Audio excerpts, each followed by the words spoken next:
I am Aaliyah, 35 years old.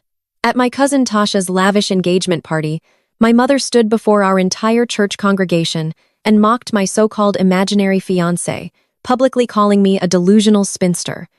I did not cry. I did not argue. I simply checked my Cartier watch and smiled, knowing that in just a few hours a matte black helicopter would descend on their perfect evening and completely destroy the reality they had built.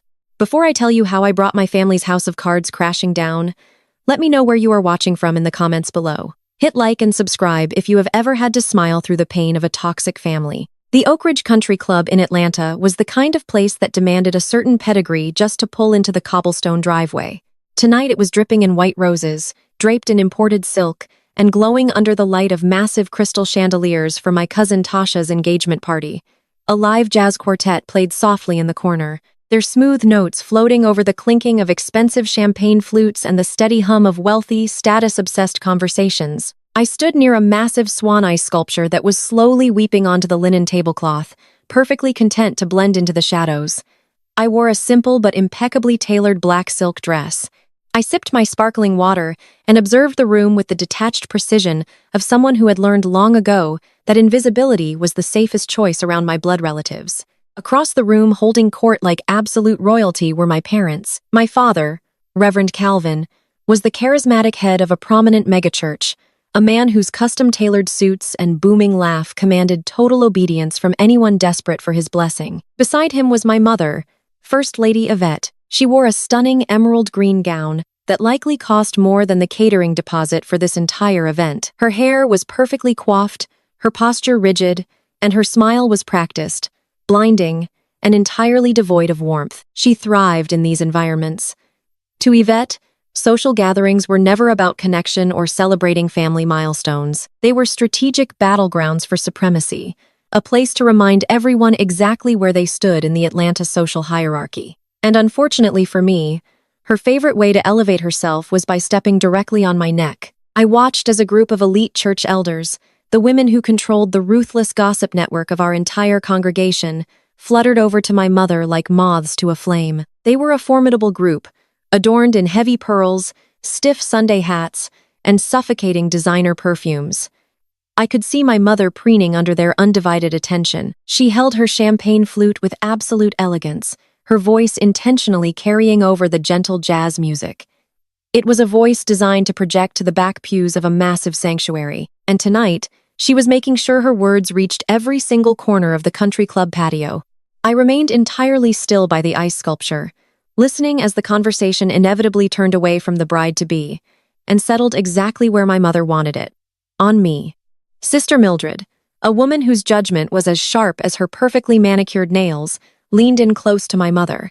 Her voice was loud, piercing, and entirely devoid of the Christian grace she preached about on Sundays. "Yvette, honey," Sister Mildred crooned, "I was just telling the ladies how lovely little Tasha looks tonight. But tell me, how is our dear Aaliyah doing? We have not seen her bring a young man to Sunday service in years. 35 is getting up there, bless her heart. Is she ever going to settle down? Or is she going to be our dedicated church spinster forever?" The silence that followed was brief, but incredibly heavy. Any normal mother would have immediately deflected the question. A loving mother would have protected her daughter, or at least changed the subject to preserve my dignity in a room full of judging eyes. Not Yvette. My mother took a slow, deliberate sip of her champagne. She looked directly across the room, her eyes locking onto mine, ensuring I was watching her every move. Then she let out a loud theatrical sigh that dripped with manufactured pity and venom. "Oh, Mildred," my mother projected, shaking her head sadly, as if bearing a terrible burden. "We pray for Aaliyah every single day. We really do. But you know how it is when a woman reaches a certain age, and the prospects completely dry up. The mind does terrible things to cope with being so unwanted." A few of the church aunts gasped aloud, clutching their pearls in feigned shock, and leaning closer to hear the gossip. I stood completely frozen, the condensation from my water glass chilling my fingers as I braced myself for the final blow. "What do you mean?" Yvette asked another elder, her eyes wide with a predatory curiosity. My mother let out a sharp, mocking laugh that cut straight through the soft jazz music. "I mean, my poor daughter has resorted to inventing a man. She has been telling everyone she found some incredible, wealthy partner who treats her like a queen. But of course, none of us have ever seen him. He has no social media. He has no digital footprint. He never comes to family dinners. She has concocted a delusional, imaginary fiancé just to survive the humiliation of watching her younger, prettier relatives get married before her. It absolutely breaks my heart to see her living in such a pathetic fantasy world. Cruel, raucous laughter erupted around the circle. It was not polite, subdued laughter. It was loud, belly-deep amusement from people who claimed to represent faith, love, and community. They laughed at my expense, fueled and validated by my own mother's vicious narrative. I could feel the eyes of dozens of other guests turning toward me, their expressions a humiliating mix of pity, scorn, and second-hand embarrassment. They looked at me as the tragic, unhinged spinster daughter of the great Reverend Calvin, a woman so desperate and lonely she had to invent a lover just to save face at a family gathering. Any other day, any other year, those words would have completely shattered me. I would have dropped my glass, run to the bathroom, and cried until I could barely breathe. I would have let their toxic assumptions define my worth and dictate my reality. I would have believed that I was exactly the failure they said I was. But not tonight. I stood my ground next to the weeping ice sculpture. My heart did not race. My palms did not sweat. Instead, a profound, icy calm washed over my entire body, anchoring me to the marble floor. I did not flinch as the laughter echoed across the patio. I did not argue, cry, or shout across the room to defend myself.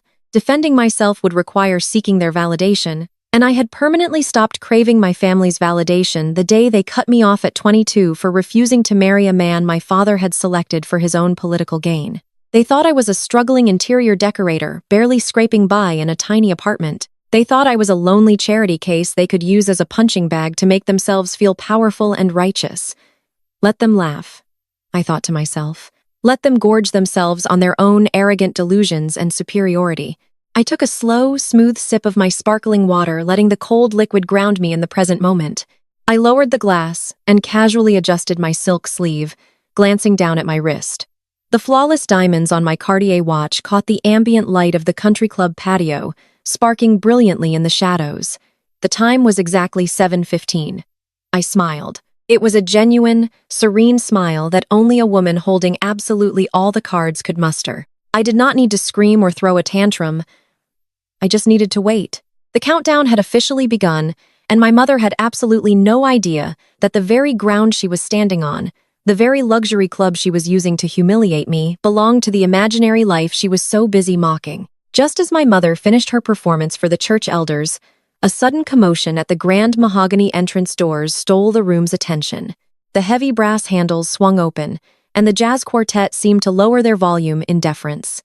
It was my younger sister Jada and her husband Trent making their highly anticipated, fashionably late entrance. They moved into the room not like guests attending a cousin's engagement, but like royalty gracing peasants with their presence. Jada wore a skin-tight, glittering gold gown that was entirely too loud and inappropriate for the occasion. It screamed for attention, deliberately designed to upstage Tasha, the actual bride-to-be, who was standing quietly in a pastel pink dress across the room. Trent trailed half a step behind her, wearing a flashy designer suit that fit a little too snugly around his shoulders, projecting the exact image of a wealthy finance guru that my parents absolutely worshipped. My father, Reverend Calvin, practically shoved past two deacons to reach them. My mother abandoned her circle of gossiping elders and rushed forward with her arms wide open. They embraced Jada and Trent with a theatrical display of affection that made my stomach turn. My father clapped Trent on the back, loudly praising his favorite son-in-law, while my mother kissed Jada's cheeks, declaring that the golden couple had finally arrived to bless the evening. Tasha, the guest of honor, was completely forgotten in the shadows. The double standard was so heavy, it practically suffocated the room. Jada was 32, chronically unemployed, and had never finished her communications degree, but she had married a white man who claimed to manage a massive offshore investment portfolio. In my parents' eyes, that made her the ultimate success story. She was the trophy they paraded around to prove their high social standing and their elevation in Atlanta society. After soaking up the adulation of the church board, Jada's eyes scanned the room. It did not take long for her gaze to lock onto me standing quietly by the ice sculpture. A predatory gleam flashed in her eyes. I knew exactly what was coming. Jada thrived on contrast. She needed a backdrop of failure to make her own fabricated success shine brighter, and I had always been her favorite prop. She whispered something to Trent, and together they parted the crowd and made a beeline straight for my quiet corner. Alia Jada sang out, her voice pitching up an octave to ensure the surrounding guests could hear.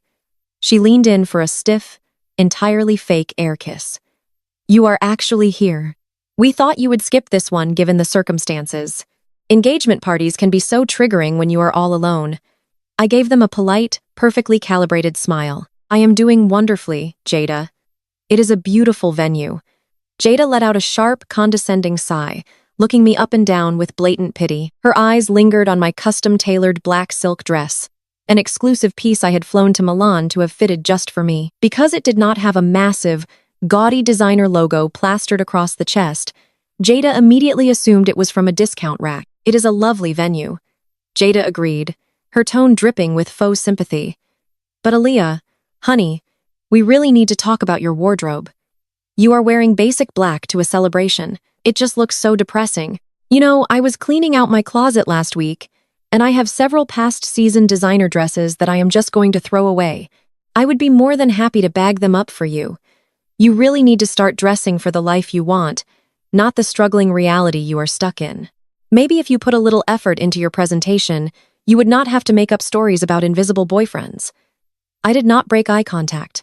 I did not cross my arms defensively. I simply let her words hit the invisible armor I had spent over a decade building. I looked at my sister, taking in the desperation beneath her glittering facade. That is incredibly generous of you, Jada. I replied, my voice smooth as glass. I will keep your wardrobe suggestions in mind. Encouraged by my apparent submission, Jada decided to press her advantage. She reached up to brush a stray lock of hair behind her ear, a wildly exaggerated movement designed solely to showcase her wrist. A thick, chunky tennis bracelet caught the light of the chandeliers. Trent just surprised me with this for our anniversary. Jada boasted, her voice ringing out so the nearby church elders could hear. 5 carats. He really spoils me. But that is what happens when you marry a man who actually exists and knows how to build real wealth. Mom and Dad prayed for me to find a provider, and the Lord truly delivered. I am just so blessed to have a husband who takes care of everything, so I never have to worry about money. I looked down at the bracelet. To the untrained eye of the church congregation, it was a dazzling display of immense wealth, but I did not have an untrained eye. I spent my days negotiating with international tycoons, closing 9-figure commercial real estate deals, and curating luxury hospitality experiences for the top 1%. I knew what real wealth looked like. I knew the exact weight, clarity, and setting of genuine diamonds. Jada's bracelet was an undeniable glaring fake. The stones were cubic zirconia cut entirely wrong for a high-end piece, and the setting was cheap rhodium-plated brass, not platinum. The clasp was flimsy, lacking the double safety latch required for actual luxury jewelry. It was a mall kiosk replica masquerading as a mastercraft piece. The profound irony of the moment almost made me laugh.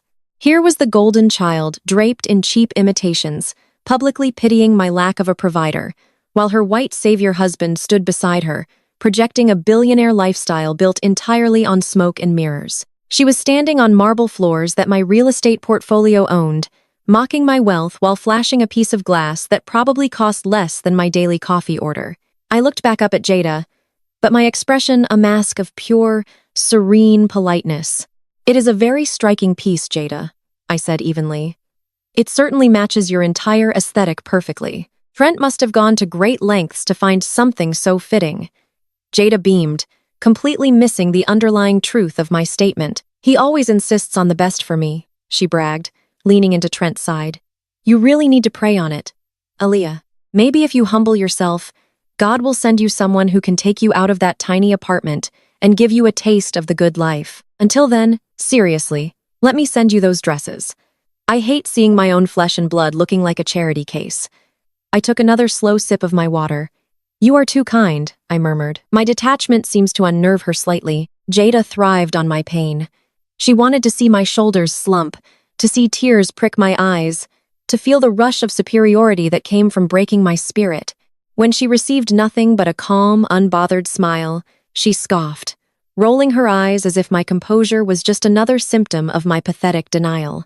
She turned her back to me, linking her arm through Trent's, and guided him back toward my parents to continue soaking up the adulation of the crowd. I stood alone again by the ice sculpture, the cold air radiating against my skin.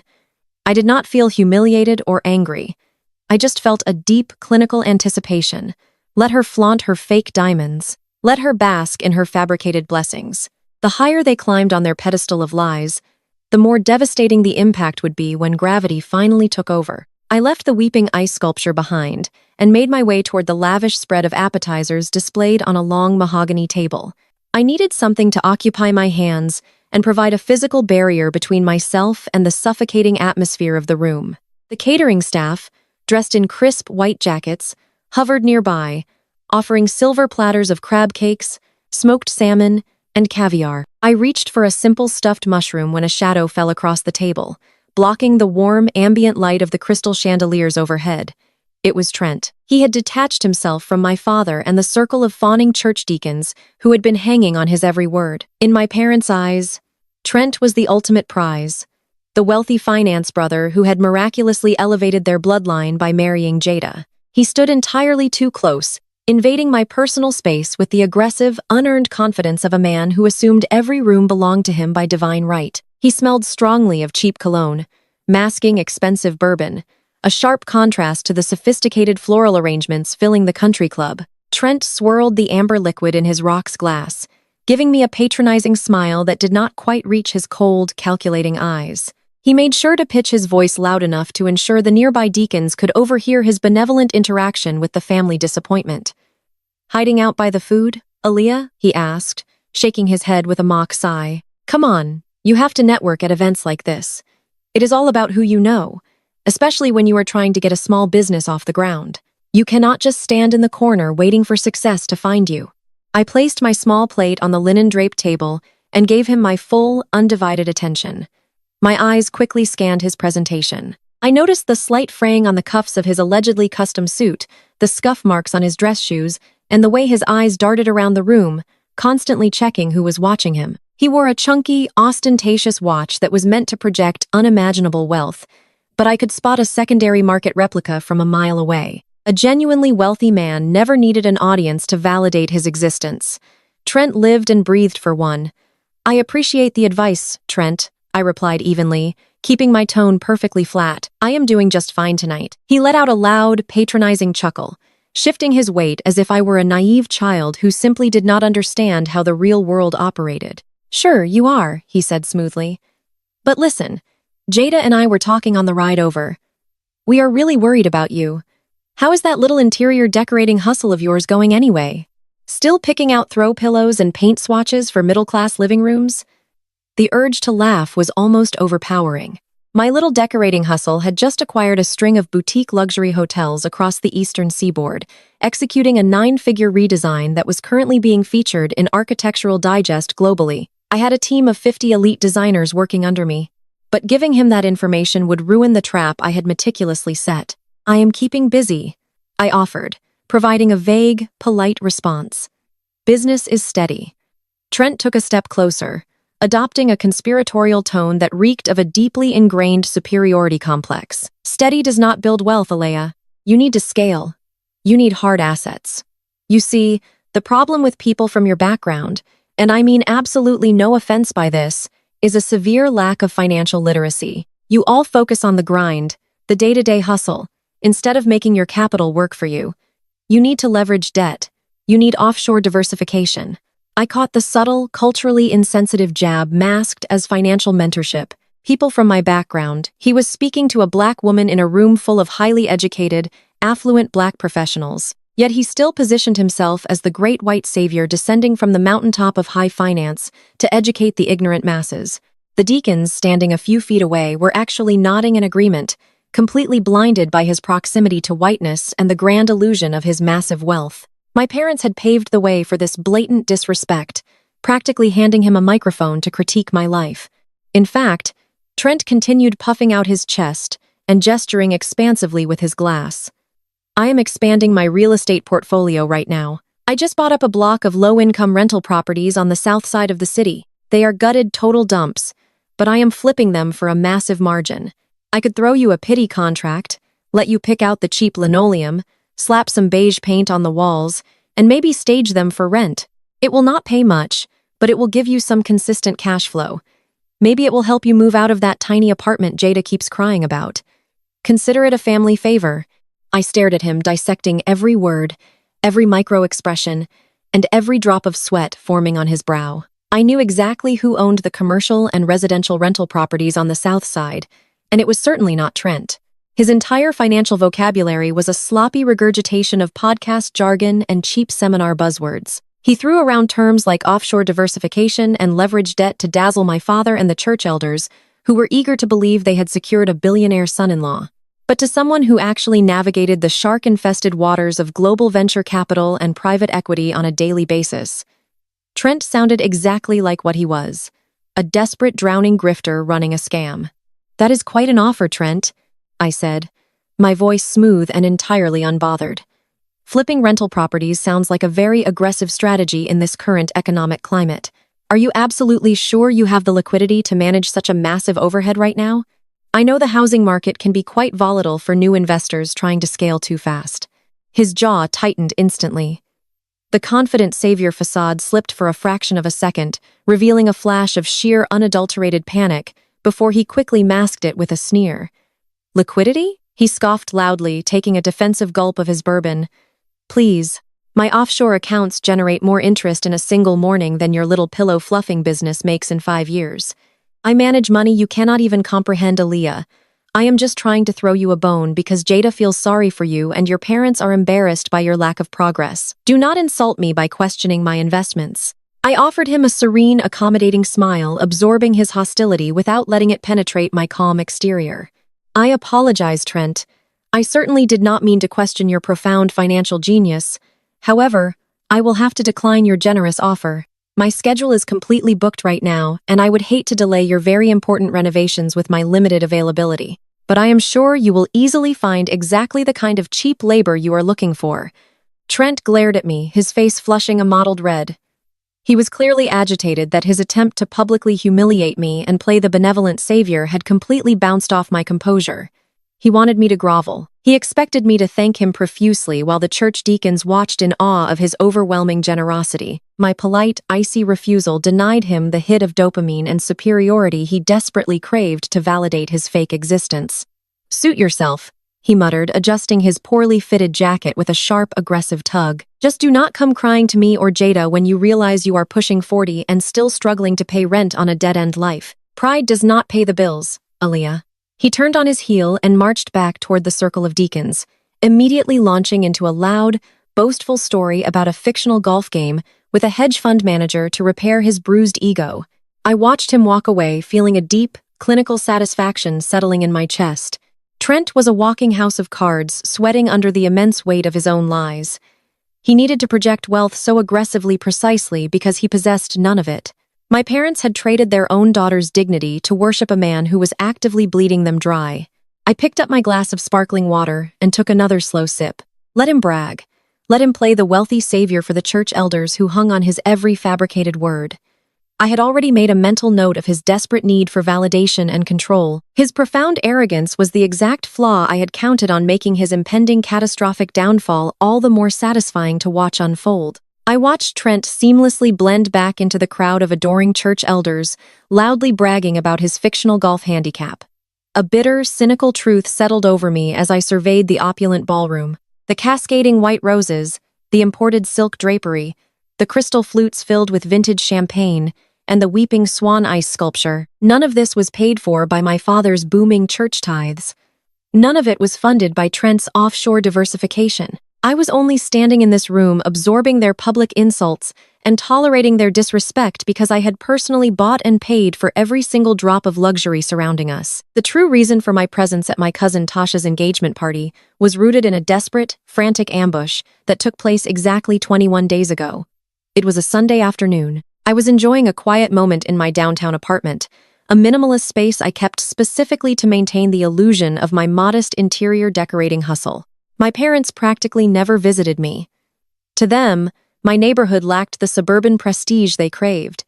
But that afternoon, The heavy knock on my door signaled an emergency. When I opened it, my father pushed his way inside without an invitation, his pastoral composure entirely absent. My mother followed closely behind, clutching her designer handbag like a life preserver. They did not ask how I was doing. They did not offer a warm greeting. They immediately cornered me in my own kitchen with the breathless panic of people whose social standing was on the verge of total collapse. Tasha's engagement party had ballooned out of control. My father, desperate to project supreme wealth to the congregation and the Atlanta elite, had promised to sponsor the entire event at the Oak Ridge Country Club. But the club management, who secretly reported directly to my holding company, had demanded the standard $50,000 deposit for the venue catering and elite floral arrangements to be paid in full before securing the date. My father did not have $50,000 in liquid cash. His church salary was substantial, but my mother's spending habits drained their accounts faster than the collection plates could fill them. That was when they presented their elaborate, humiliating lie. My mother, pacing across my kitchen floor, explained that Trent had generously offered to cover the entire cost of the party. However, according to her, Trent was currently navigating a highly confidential billion-dollar corporate acquisition. Because of this massive power move, his offshore portfolio and domestic assets were temporarily frozen by federal regulators. It was a ridiculous, easily disprovable lie constructed from buzzwords Trent had probably fed them over dinner. But my parents, completely blinded by their worship of his perceived status, swallowed it whole. "We just need a bridge loan. Aaliyah," my father had demanded using his booming pulpit voice to mask his desperation. "Trent has millions tied up in international escrow. He will wire you the funds the very night of the party. He promised me on his honor as a businessman." My mother had immediately chimed in, layering the request with her signature brand of psychological manipulation. "You need to be useful to this family for once, Aaliyah. You have no husband to consult. You have no children to feed or put through private school. You live in this tiny space. You must have some credit available. Jada's husband is out there making history, securing generational wealth for our bloodline. The absolute least you can do is put your credit card down for a few weeks to ensure your cousin has a beautiful night. Do not be selfish." I had stood in my kitchen staring at the two people who were supposed to protect me, listening as they shamelessly demanded I drain what they assumed was my entire life savings to protect the ego of a white con artist. They were actively bleeding their scapegoat dry to fund a party where they fully intended to publicly shame me. It was the ultimate double standard. Jada and Trent received worship and praise for wealth that did not exist, while I was ordered to empty my pockets to maintain their fraudulent illusion. Any reasonable person would have slammed the door in their faces. Any financial advisor would have warned against handing $50,000 to people with a track record of severe emotional abuse. I knew exactly who and what Trent was. I knew his offshore portfolio was a complete fabrication. I knew he was drowning in debt. I knew that the $50,000 would never under any circumstances be wired to my account tonight, or any other night. But I did not refuse them. I did not argue.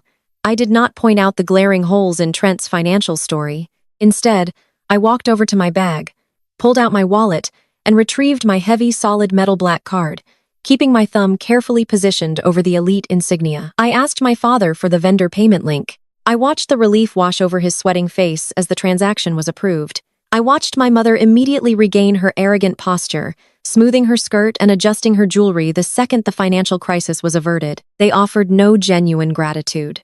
My mother simply reminded me to wear something appropriate to the party so I would not embarrass them before turning on her heel and marching out of my apartment. They walked away believing they had successfully bullied their spinster daughter into submission.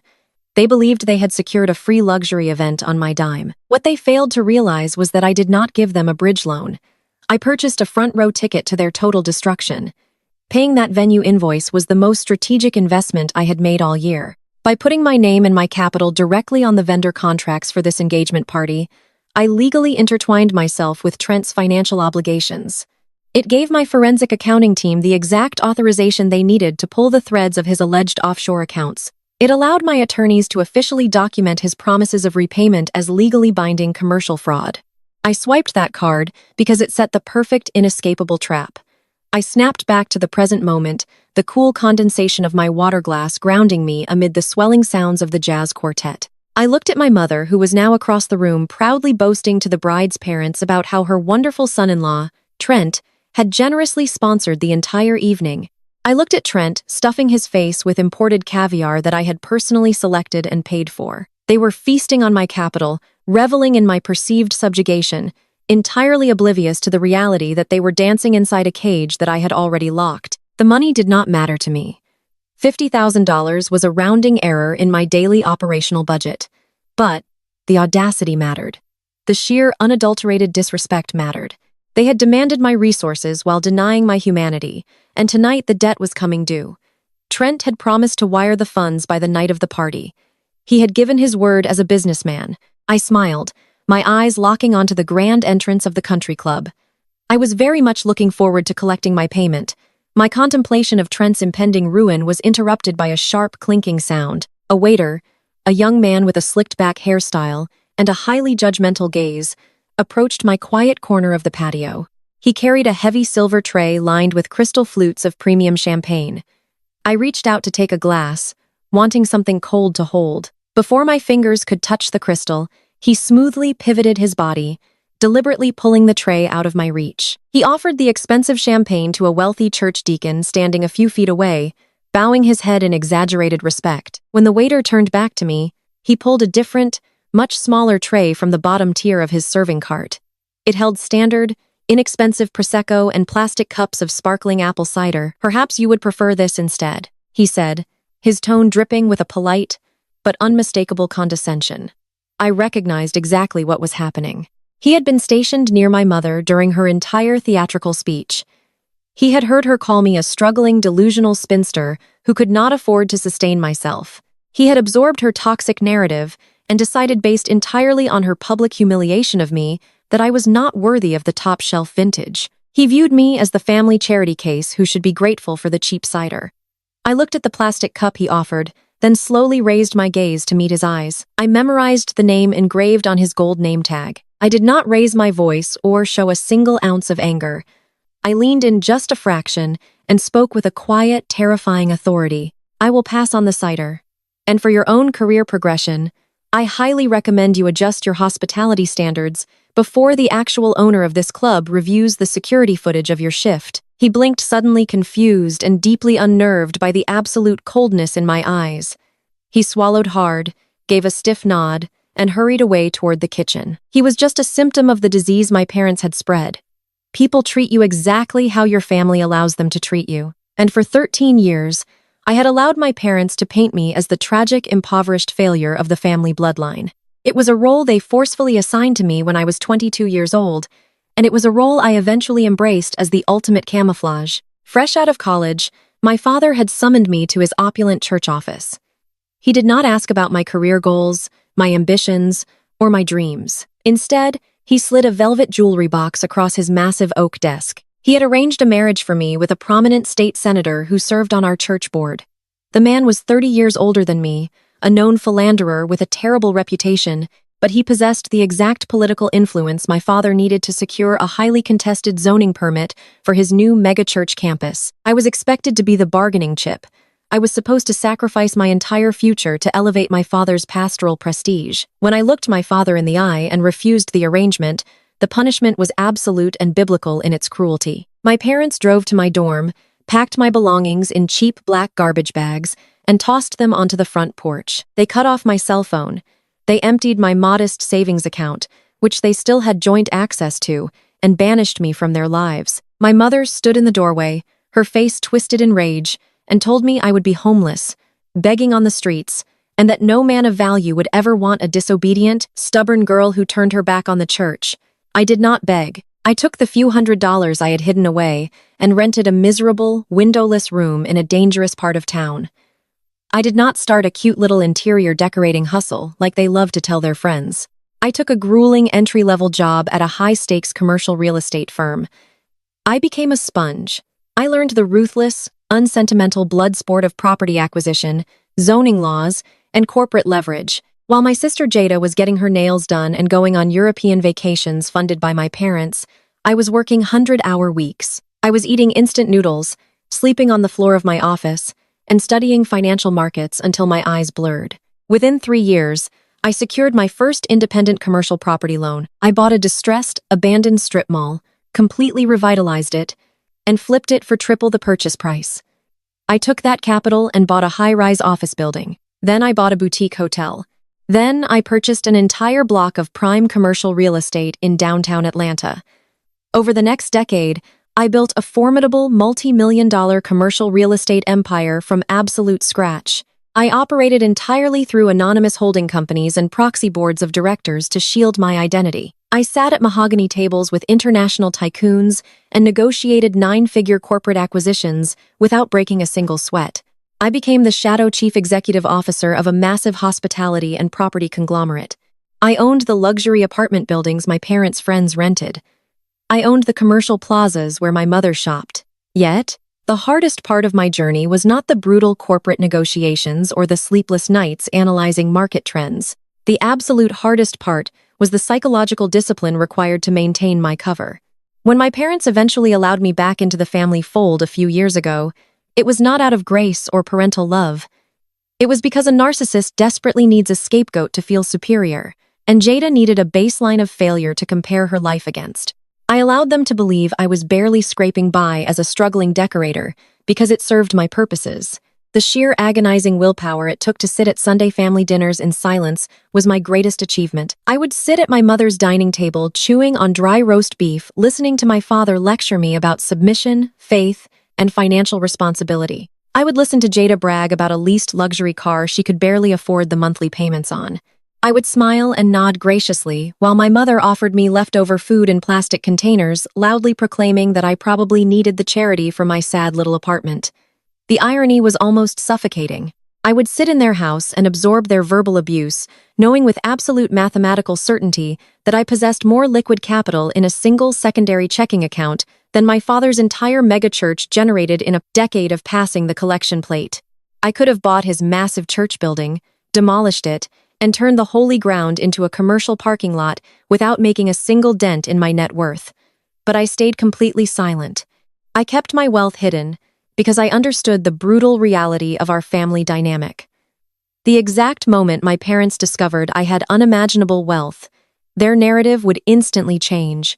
I would no longer be the disgraced spinster. I would immediately become their personal bank. My father would demand millions in donations to fund his lavish church expansions, masking his greed behind religious obligation and spiritual guilt. My mother would demand luxury vacations, designer wardrobes, and a massive lifestyle upgrade, claiming she deserved it for bringing me into this world. Jada would expect me to fund her entire existence, demanding free houses and endless allowances, simply because we shared a bloodline. They would bleed me dry with a righteous smile on their faces, weaponizing the word family to execute the ultimate financial extortion. They were already doing it to Trent, blinding themselves to his grift because they were so desperate for proximity to his supposed wealth. If they knew my money was real, they would never leave me in peace. By playing the role of the struggling failure, I protected my empire. I protected my hard-earned peace. The psychological endurance required to let them mock me was my ultimate shield. I watched the snobby waiter disappear into the kitchen carrying his tray of cheap cider. The discipline to remain quiet had always been my greatest asset, but as I checked the time on my diamond watch once more, I knew the necessity for silence was rapidly coming to an end. The jazz quartet transitioned into a smooth, upbeat tempo, attempting to elevate the energy in a room heavy with pretension and forced laughter. As I watched the snobby waiter disappear through the swinging kitchen doors, a much more distinguished figure approached my secluded corner of the patio. It was Arthur Sterling, the general manager of the Oak Ridge Country Club.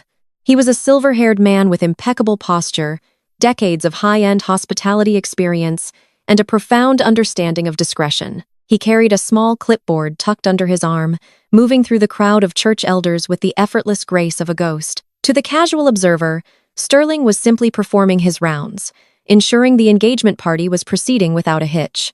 My parents certainly viewed him as just another piece of the hired help, someone to snap their fingers at when their glasses were empty. They had absolutely no idea that Arthur Sterling reported directly to me.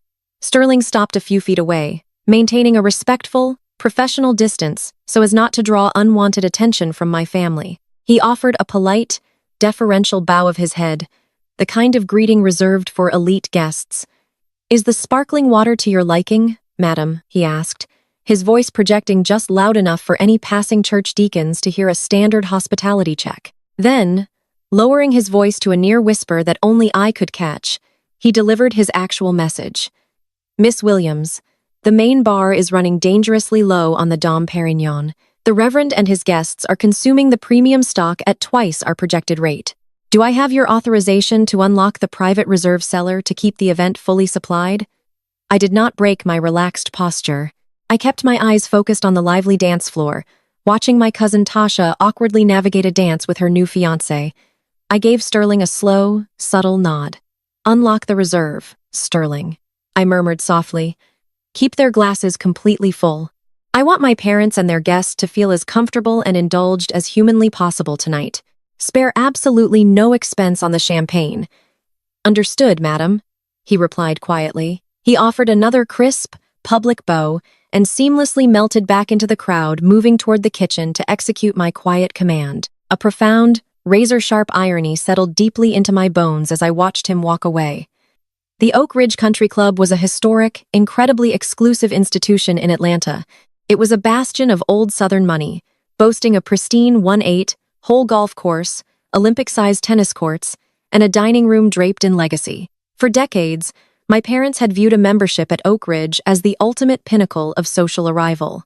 They had spent 20 years languishing on a notoriously strict waiting list, practically begging the admissions board to let them in so they could validate their status among the city's elite. What my father, Reverend Calvin, and my mother, First Lady Yvette, did not know was that they were currently drinking champagne on my property. 2 years ago, during a massive economic downturn, the previous ownership group of the country club had severely mismanaged their hedge funds.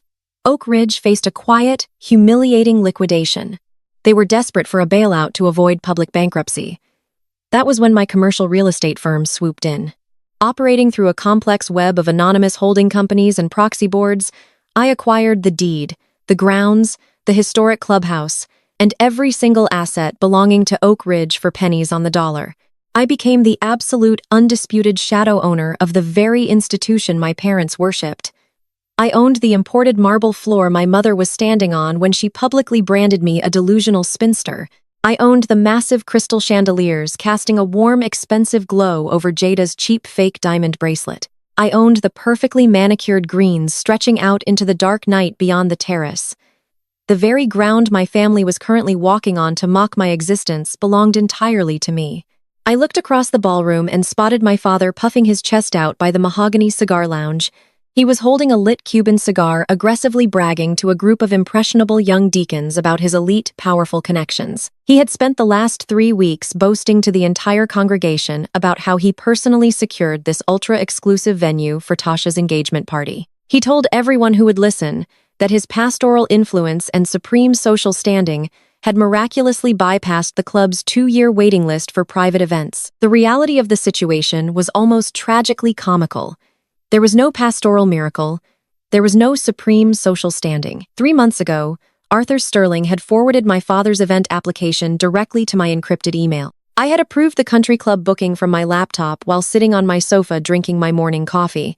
I had personally authorized my own family to rent my own property, knowing full well they would use the occasion to flaunt a lifestyle they could not actually afford. My strict anonymity at Oak Ridge was a vital matter of asset protection. Arthur Sterling knew my true identity, as did my chief financial officer. But the rest of the staff, including that arrogant young waiter with the cheap cider, were completely in the dark.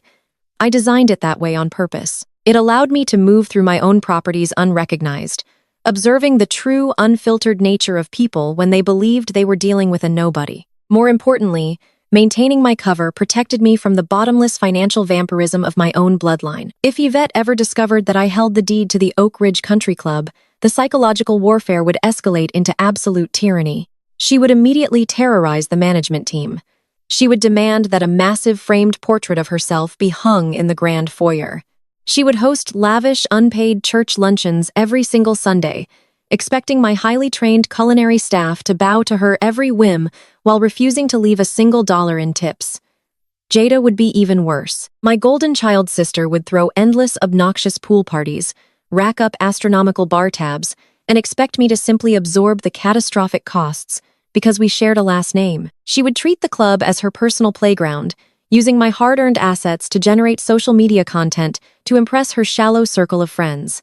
And then there was Trent. If my white savior brother-in-law knew I owned this establishment, he would bring his sleazy, low-level business partners here to play golf for free.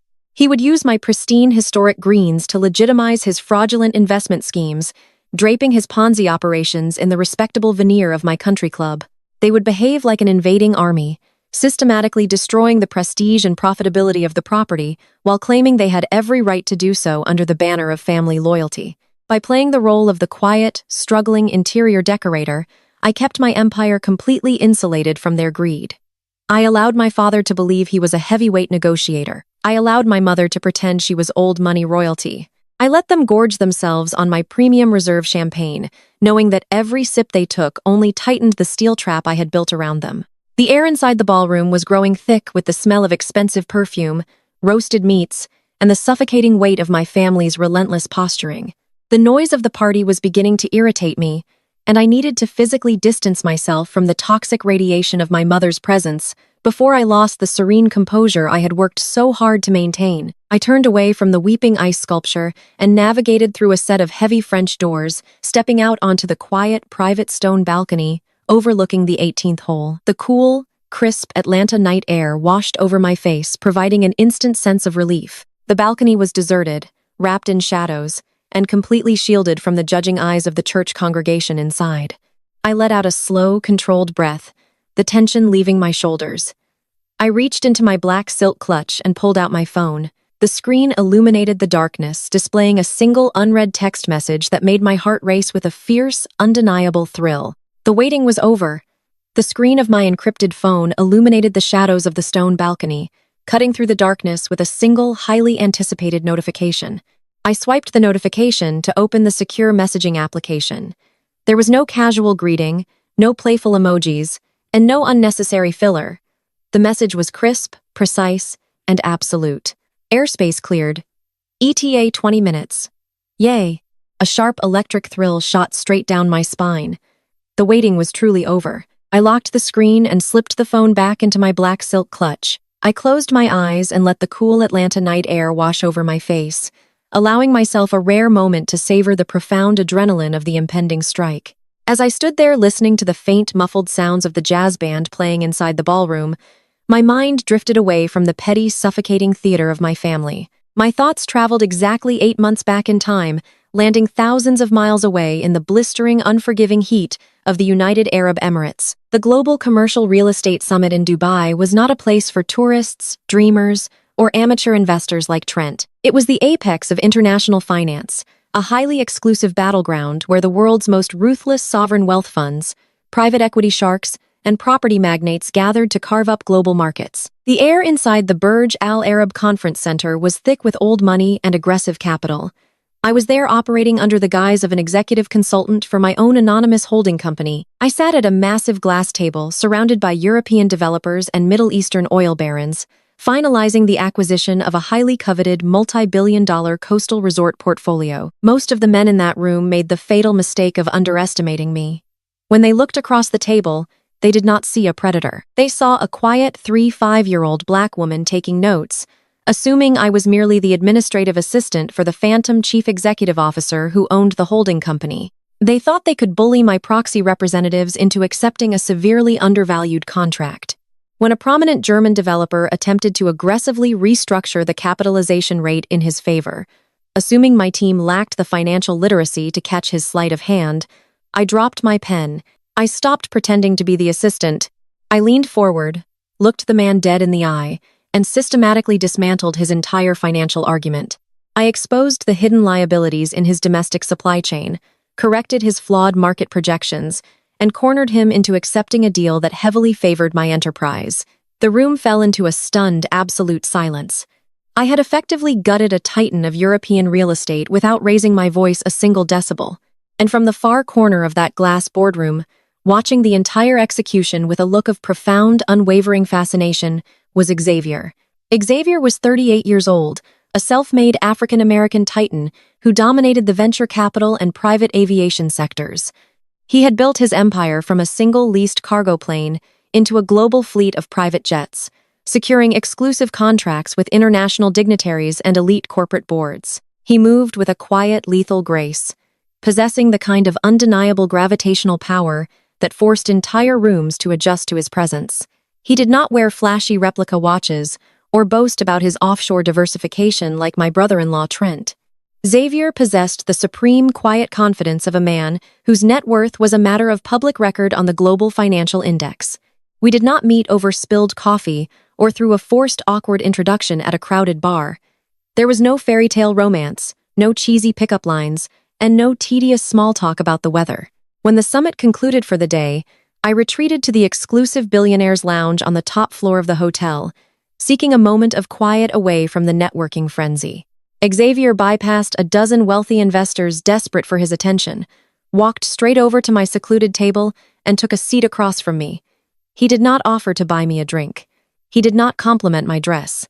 He looked directly at me, his dark eyes sharp and analytical, and immediately challenged the leverage strategy I had used to close the coastal resort deal. He pointed out a minuscule, high-risk vulnerability in the geopolitical zoning laws of the region I had just acquired. It was a test. He was probing the depths of my intellect, checking to see if my performance in the boardroom was a fluke or a standard operating procedure. I did not flinch. I fired back instantly, matching his intensity. I not only defended my zoning strategy with flawless legal precedent, but I pivoted and casually dissected a recent highly publicized merger his aviation company had completed, exposing a structural inefficiency in his European fuel supply chain. A slow, devastatingly handsome smile spread across Xavier's face. In that exact moment, the air between us practically ignited. It was a collision of absolute equals. He recognized a predator at the top of the food chain, a woman who did not need his money, his protection, or his validation. And I recognized a man who was not intimidated by my brilliance, but entirely captivated by it. Our partnership was forged in the fires of mutual respect and unyielding ambition. We spent the next 4 days in Dubai inseparable, not touring the city like tourists, but sitting in luxury penthouses, dissecting global market trends over black coffee and reviewing term sheets. We recognized the exact same relentless, terrifying drive in each other. We understood the heavy, isolating burden of carrying an empire on our shoulders.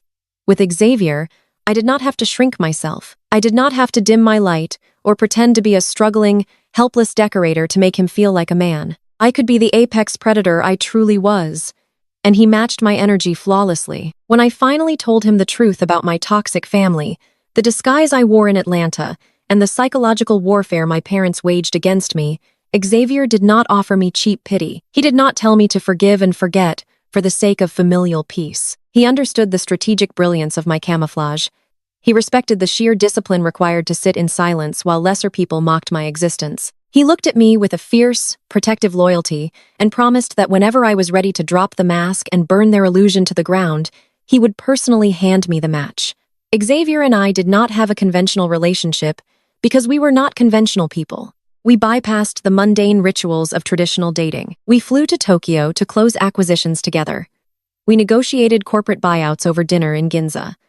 We built a fortress of absolute trust, shielding our relationship from the parasitic nature of the world. He was my sanctuary, the only place on earth where I could completely lower my guard. Now, standing on the balcony of the Oak Ridge Country Club, I looked out over the pristine moonlit golf course. The cool wind picked up, rustling the leaves of the manicured oak trees. 20 minutes. In exactly 20 minutes, the man who had seen me conquer international boardrooms was going to descend upon this pathetic, petty little gathering. I turned away from the railing and smoothed the silk of my black dress. I had given my family every possible opportunity to show me a shred of basic human decency. Tonight, they had made their final choice. They had chosen to mock me, to extort me, and to use my very existence as a footstool for their own grotesque vanity. I pushed open the heavy French doors and stepped back into the suffocating warmth of the ballroom.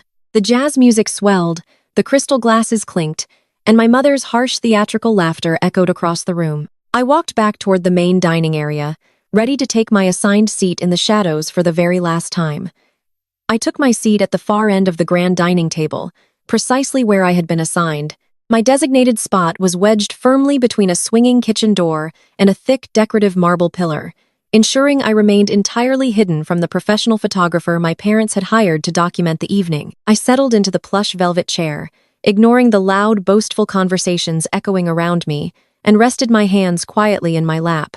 My right thumb instinctively brushed against my left ring finger. The skin there was completely bare. I did not wear an engagement ring tonight because I was no longer an engaged woman. Exactly 1 month ago, Xavier and I eloped. We entirely bypassed the traditional, exhausting spectacle of a massive societal wedding. We did not send out embossed invitations or rent out a sprawling estate for hundreds of guests we barely knew. Instead, we flew his private jet directly to Monaco. We exchanged our vows on a secluded, sun-drenched terrace overlooking the Mediterranean Sea, with only the crashing waves and a highly vetted local officiant to witness our union. It was a fiercely private, profoundly beautiful ceremony, stripped of all pretense and theatrical performance. Why did I hide the most important day of my life from my own flesh and blood? Because introducing a man like Xavier into the venomous ecosystem of my family would have been an act of absolute self-destruction. My parents do not view marriage as a sacred spiritual union.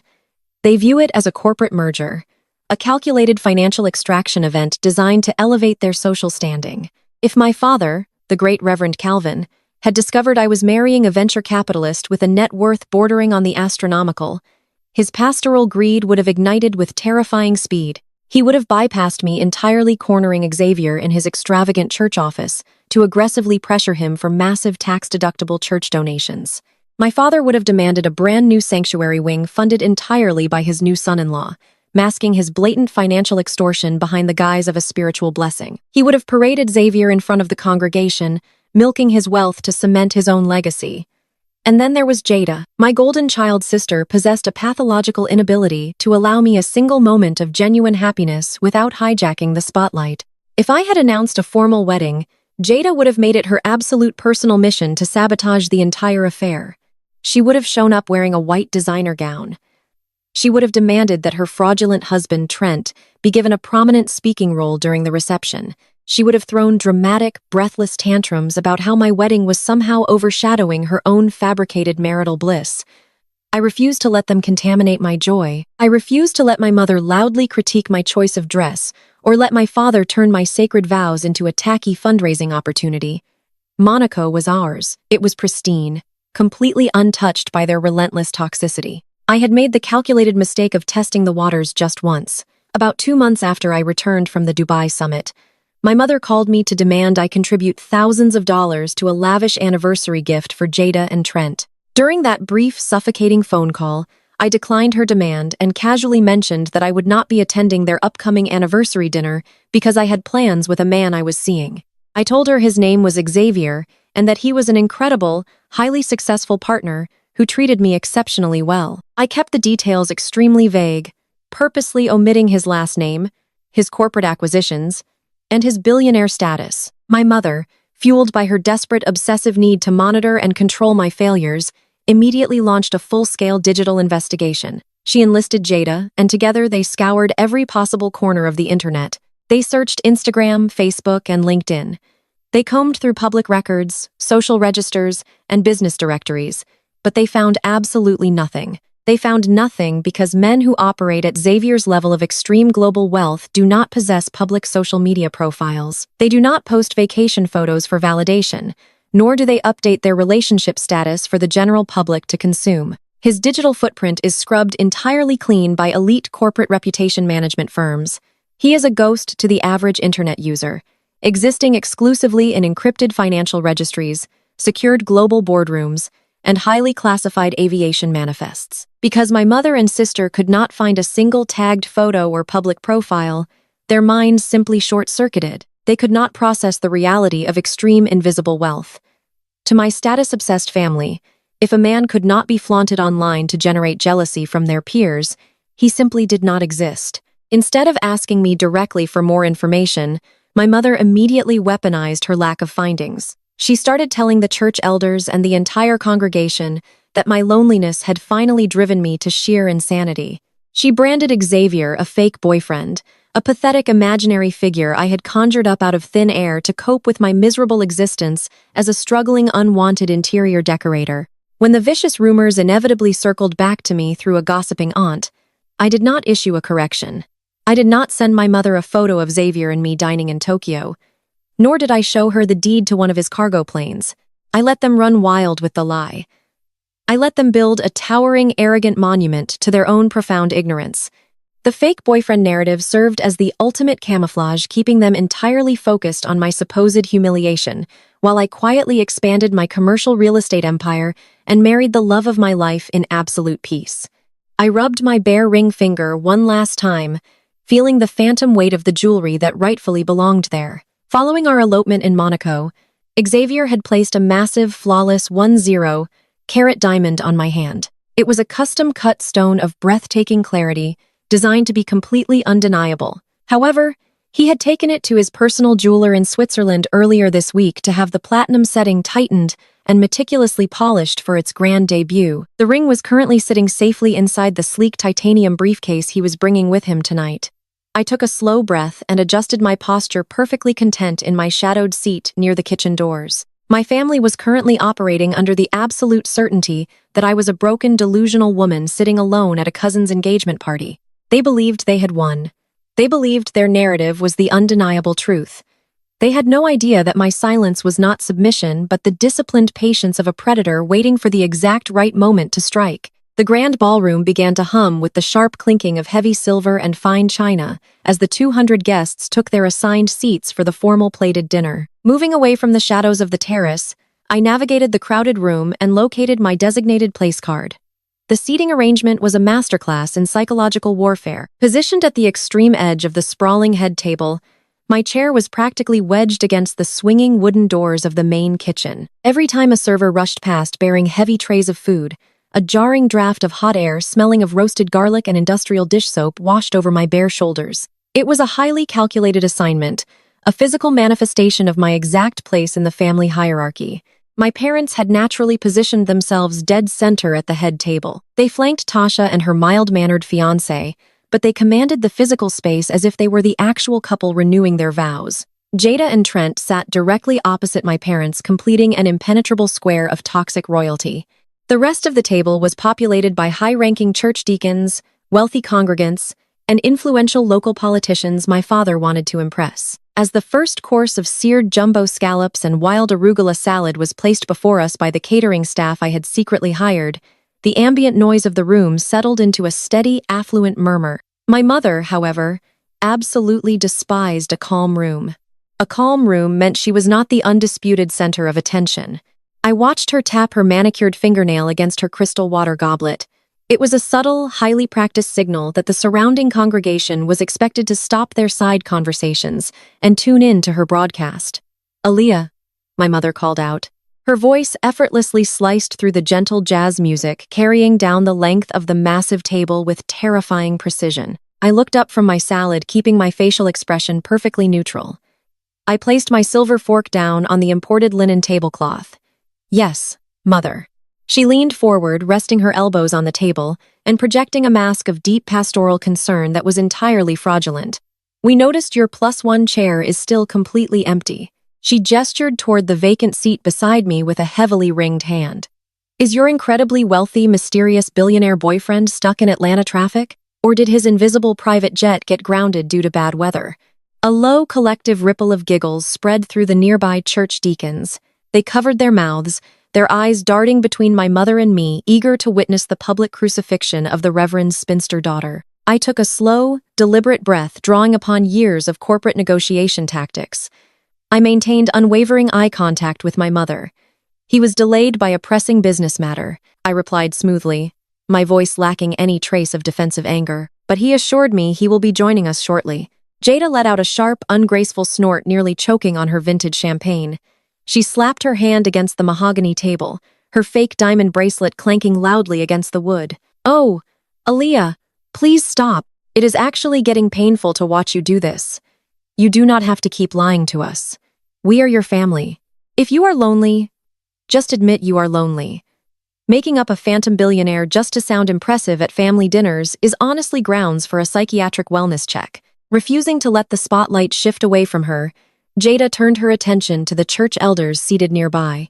She raised her voice, ensuring her performative pity reached the maximum number of guests. "Seriously, everyone, we have been trying to get her to seek professional counseling for months. She sits in her tiny little apartment all day playing with paint swatches, inventing this magnificent fairy tale life where a rich man sweeps her off her feet. I told her I would gladly pay for her therapy sessions out of my own pocket, but she absolutely refuses to get the mental health she clearly needs. The elders murmured in unison, shaking their heads in synchronized sorrow. They looked at me as if I were a tragic, broken animal entirely detached from reality. Trent, emboldened by his wife's viciousness and desperate to secure his position as the alpha male of the table, leaned back in his chair. He unbuttoned his poorly fitted suit jacket, manspreading aggressively to claim as much physical space as possible. He swirled the expensive bourbon in his glass, flashing a predatory yellow-toothed grin that made my skin crawl. "You know, Jada, you are looking at this all wrong." Trent sneered, his voice booming over the ambient noise of the ballroom. "Aaliyah probably did secure a +1 for tonight. She just went about it the wrong way. I hear there are plenty of struggling out-of-work actors out in Los Angeles who will gladly play the role of a devoted wealthy fiancé for the right price. The problem is with her little interior decorating hustle, she probably could not afford his premium hourly rate. I guess her deposit check bounced, and the actor decided to stay home." The entire head table erupted into a deafening chorus of sycophantic laughter. My father threw his head back, chuckling deeply from his chest, as if his white son-in-law had just delivered the most brilliant, sophisticated comedic punchline of decade. The church elders giggled loudly, thoroughly enjoying my public humiliation. My mother beamed with absolute pride, looking at Trent as if he were a divine gift sent straight from the heavens to validate her superiority over me. They were feasting on my dignity, gorging themselves on the narrative of my pathetic existence, while physically chewing on the gourmet steaks that my black card had purchased. I briefly shifted my gaze to Tasha, the actual bride-to-be. This was her engagement party, a night meant to celebrate her future marriage and her happiness. Yet, she sat quietly in her pastel pink dress, her eyes firmly glued to her untouched plate of food. She looked visibly uncomfortable, her shoulders hunched inward as the cruel laughter washed over her. She knew exactly how vicious this display was, but she lacked the spine to intervene. Tasha had learned the exact same survival mechanism I had once employed as a child. Keep your head down, stay perfectly silent, and never cross First Lady Yvette or the Golden Child. By remaining silent, Tasha was entirely complicit in the abuse. I made a quiet, permanent mental note of her cowardice. The mockery continued to flow, washing over me in relentless, overlapping waves. Trent loudly suggested that maybe my imaginary boyfriend was actually a ghost haunting my apartment building. Jada joked that they should instruct the catering staff to set an extra plate of food on the floor, just in case my invisible man was hungry. My mother chimed in, stating that she would light a special prayer candle at tomorrow's Sunday service to ask the Lord to heal my broken, delusional mind. I did not break. I did not offer a single word of defense or justification. I sat straight-backed in my velvet chair, projecting an aura of total, unbreakable sovereignty. I picked up my silver fork and calmly continued eating my meal, savoring the perfectly seared scallops. Let them gorge themselves on their arrogant ignorance. Let them build their towering monument of disrespect higher and higher into the sky. The higher they built their pedestal of lies, the more devastating the impact would be when I finally kicked out the foundational pillars. I glanced at my Cartier watch one more time. The minute hand ticked forward with a quiet, beautiful precision. I took a slow sip of my sparkling water, my eyes locking onto the massive glass windows that overlooked the pristine 18th hole of my country club. The laughter at the table reached a fever pitch, entirely drowning out the subtle, distant thumping sound that was just beginning to vibrate through the cool evening air. The distant rhythmic thumping in the night air was still far too faint for the oblivious guests to register over the clutter of clearing plates. The catering staff moved swiftly through the grand ballroom, sweeping away the remnants of the main course to prepare for the champagne toast. As the ambient noise of the room began to settle, my father stood up from his seat at the center of the head table. Reverend Calvin did not simply stand. He rose with the practiced theatrical gravity of a man who believed he was the absolute moral authority of the universe. He tapped a silver spoon against his crystal goblet. The sharp, clear ringing sound instantly commanded the attention of the 200 guests. The jazz quartet immediately stopped playing, lowering their instruments in total deference. My father smoothed the lapels of his custom suit and accepted a wireless microphone from the event coordinator. He stepped away from the table, positioning himself perfectly under the largest chandelier in the room, ensuring the lighting caught the gold cross pinned to his lapel. He cleared his throat, allowing a heavy, reverent silence to blanket the ballroom. When he finally spoke, He used his signature pastoral voice, a deep, resonant baritone that he usually reserved for his Sunday morning broadcasts. Family, friends, and esteemed members of our congregation, my father began, his voice projecting flawlessly through the club's state-of-the-art sound system. We are gathered here tonight in this magnificent venue to celebrate the beautiful union of my niece Tasha and her wonderful fiancé. Marriage is the ultimate foundation of our community. It is the holy covenant that elevates a woman, giving her purpose, protection, and a rightful place in society. Tasha, my dear, you have honored your family. You have walked a righteous path, and you are being rewarded with a provider who will shield you from the harshness of this world. A warm round of applause rippled through the ballroom. Tasha blushed and looked down at her hands, offering a timid smile. My father waited for the applause to die down completely before his expression shifted. The warm, benevolent uncle vanished, replaced instantly by the severe, judgment-driven patriarch. He lowered the microphone slightly, letting out a heavy, sorrowful sigh that echoed through the speakers. But as we celebrate this joyous milestone, my father continued, his tone dropping into a somber, mournful cadence.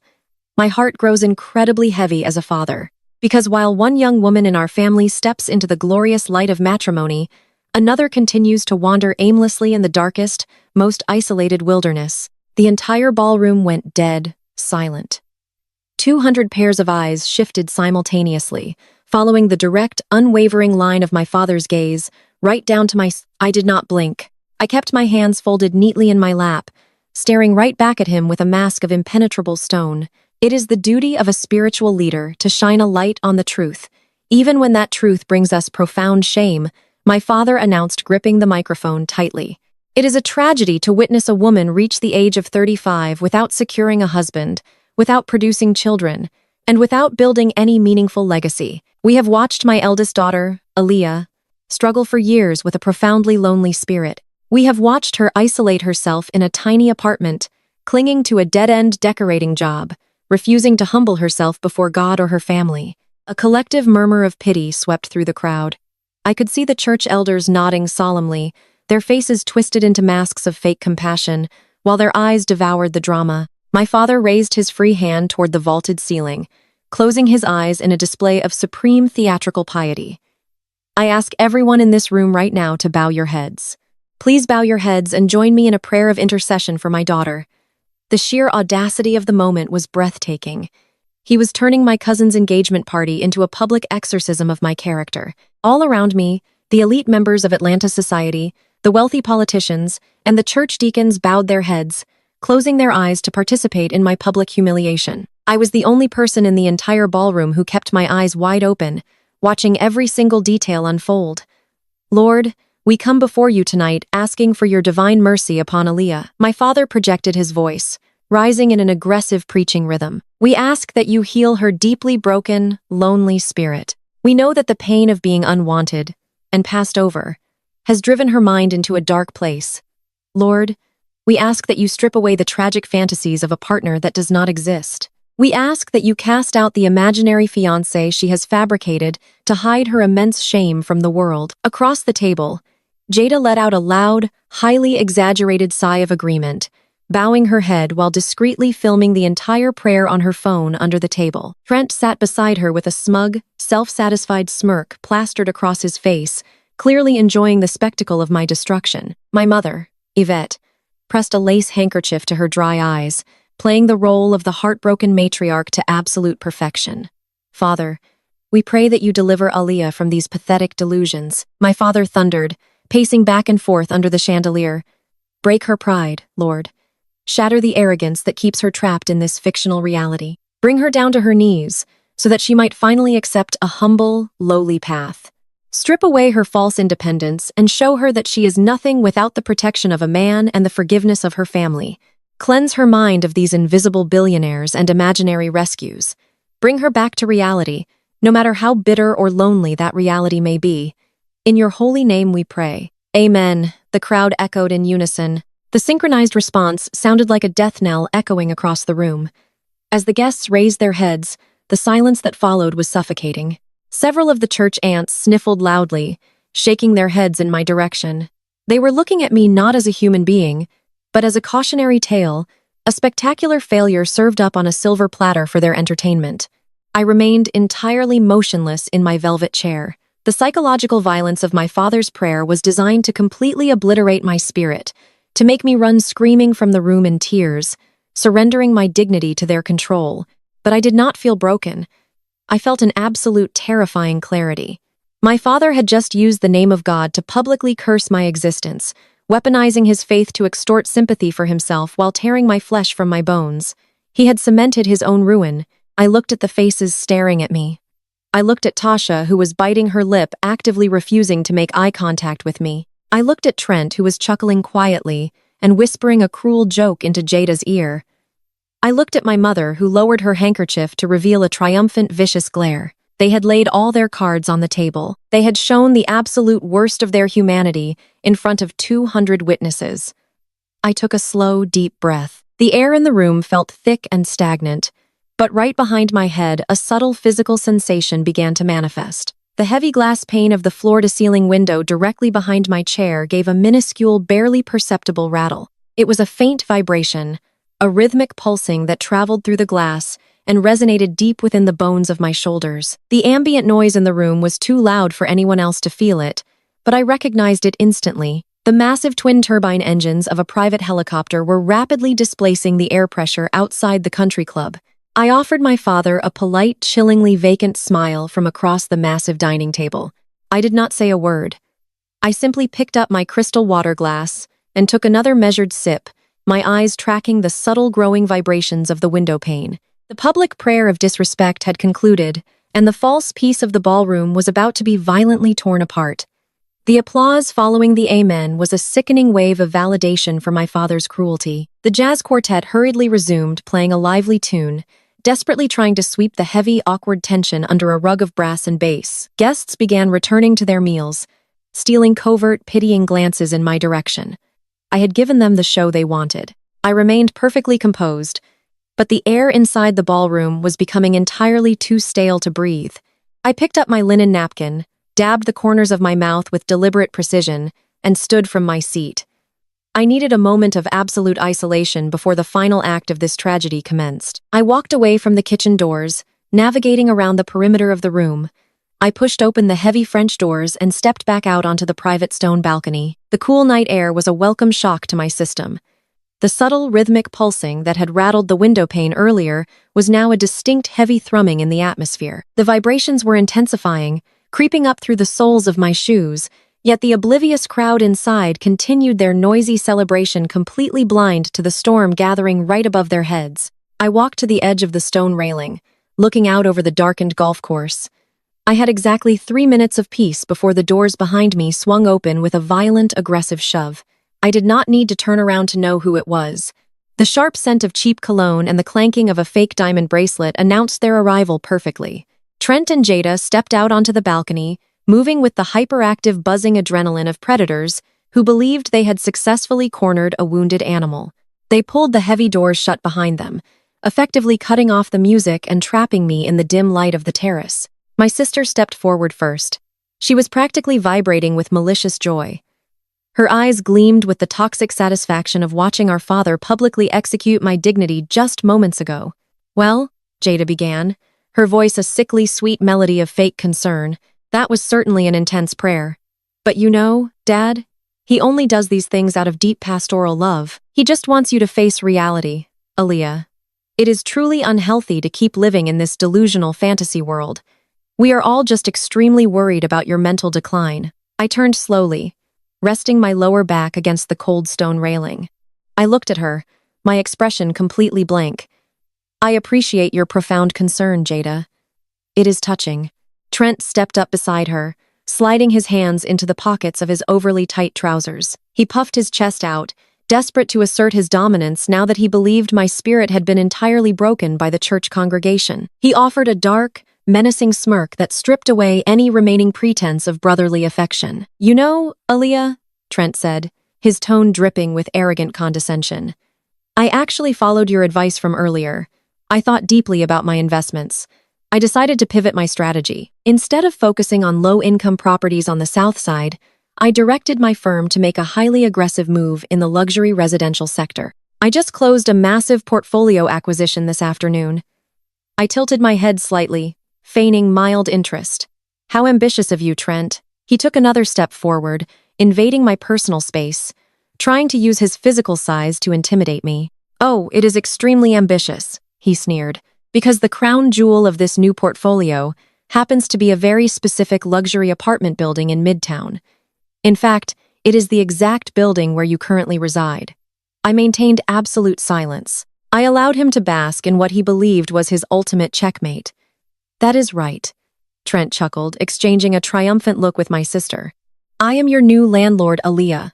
I own the roof over your head, and since I am a ruthless businessman who needs to maximize his capital returns, I have been reviewing the tenant leases. Yours is up for renewal at the end of the month, so effective Monday morning, I am officially raising your rent by 300%. I already had my legal team draft the eviction notice. There is absolutely no way your pathetic little decorating hustle can afford the new rate. You have exactly 30 days to pack your garbage and vacate my property. Jada let out a sharp, delighted laugh, stepping closer to loop her arm through her husband's. She looked at me with an expression of pure, unadulterated cruelty masquerading as sisterly grace. Now, Aaliyah, do not cry, Jada cooed, even though my eyes were completely dry. We are not monsters. We are family, and family takes care of their own, especially the ones who cannot take care of themselves. Trent and I were discussing your tragic housing situation on the ride over. We are currently renovating the massive house Trent just bought us in Buckhead. There is a small, unfinished storage room in the basement. It is dark and drafty, but it has a cot and a sink. We have generously decided to let you move into our basement rent-free. I looked from Trent to Jada, dissecting their grotesque arrogance. And what exactly is the cost of this generous charity? I asked, my voice smooth and perfectly leveled. Jada smiled, her fake diamonds catching the dim patio light. Well, since Dad made it abundantly clear tonight that you will never have a family of your own, you clearly have a lot of empty time on your hands. In exchange for free room and board in our basement, you are going to be our full-time live-in nanny. When Trent and I start having children, you will cook, you will clean, and you will raise my babies, since nobody in their right mind would ever give you children of your own. You will finally have a purpose, Aaliyah. You get to serve a successful family, and we get free labor.